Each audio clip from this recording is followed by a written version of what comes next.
يعني هي لو راجل مثلا فيلم هتجيب ايرادات اعلى. مسلسل يسرا ده له ظروف، انا شخصيا ما عجبنيش. حقيقة الخلاف بين جمال العدل ونيلي كريم ويسرا. اذا عايزين السوق قدامكم، كل الناس تتمنى تشتغل معاكم يعني.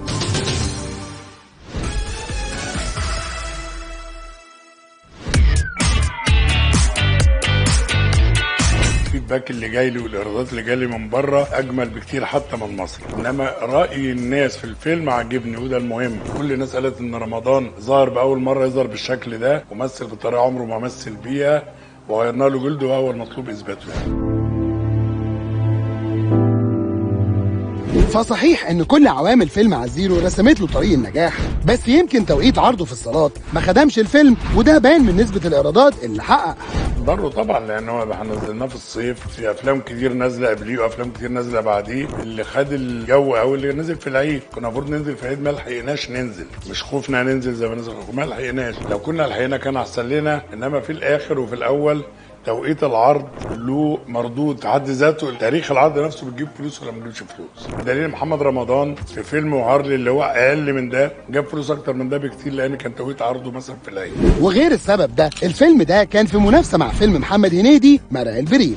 هما ماشيين شبه بعض تقريبا، ايرادهم كل يوم شبه بعض يعني تقريبا، في ايام هو اعلى في ايام رمضان اعلى، يعني ماشيين جنب بعض. وفي كل ظهور لجمال او مدحت العدل خصوصا في العروض الخاصه للافلام، كان الجمهور بيسال عن سبب غياب بطله عزيرو نيلي كريم، عشان كده بدا الكلام حوالين خلاف بينها وبين العدل جروب. انا عرفت زي ما انت عرفت، انما ما فيش حد قال لي حاجه، يعني هي لم تصرح بشيء يقول لي انها زعلانه. انا معلوماتي انها كانت مسافره، بس السفر ما كانش هيمنعها من الترويج للفيلم على صفحتها على السوشيال ميديا. والله ما عرفت، انا قالوا لي الشباب في الشركه قالوا لي، فلان علاقتي بنيلي كويسه جدا تصورت انها جاز ما تاخدش بالها يعني مش في دماغي، يعني مش بيني وبينها اي حاجه وحشه، ما فيش بيننا تواصل برضه، جاز عشان مسافره جاز بينا مفيش حاجه. لا خالص، طبعا كنت احب بس لو ما عملتش ما فيش مشكله يعني خالص. يعني هي لو راجل مثلا فيلم هتجيب ايرادات اعلى، لما كان جاب الفيلم بتاعها هي وفرج ايرادات. طيب خليك فاكر. وهنا بدأ الجمهور يتوقع السبب، والتكهن الأول كان صورتها على البوستر اللي ظهرت فيه أصغر من محمد رمضان.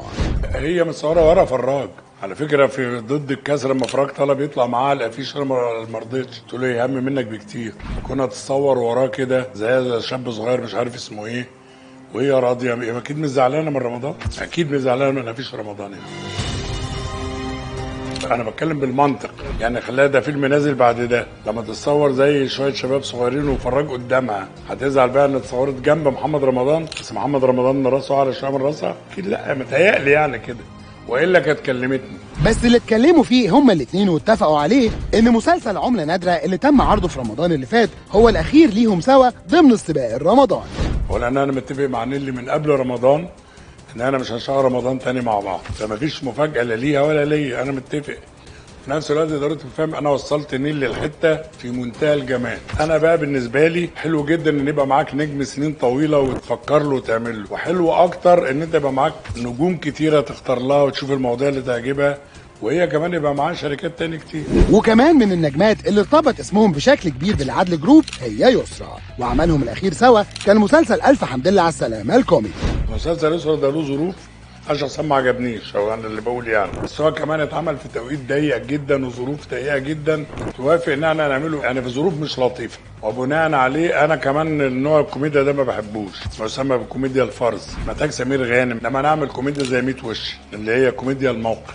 بس هل اثر قرار جمال الجديد بعدم خوض دراما ال 30 حلقه اثر على علاقته بيسرا؟ خالص، يسرا معايا كله كانت معايا امبارح، ملوش علاقه خالص. انا اما قلت كده ليسرا ونيلي كنا قبل رمضان بشهرين، يعني كنا لسه بنصور. السنه اللي فاتت الناس ما ادوناش مساواه في الحكايه، كنت عايز اعمل 15 هم اصروا نعمل 30 وعملوا هم 15، فانا زعلت وقلت مش هعمل تاني مسلسلات 30، وصرحت ده في كل حته. قلت لها يا نيلي من دلوقتي من قبل رمضان بشهرين، واليسرى برضه انا مش هعمل تاني مسلسلات 30 جايز ولا 15 لرمضان. اذا عايزين السوق قدامكم، كل الناس تتمنى تشتغل معاكم يعني. عايزين 15 اشوف بقى انا كمان هعمل ولا لا. فنيلي مضت مع شركه تانيه بدري خالص يعني، ويسرى معايا في نجم تاني معايا.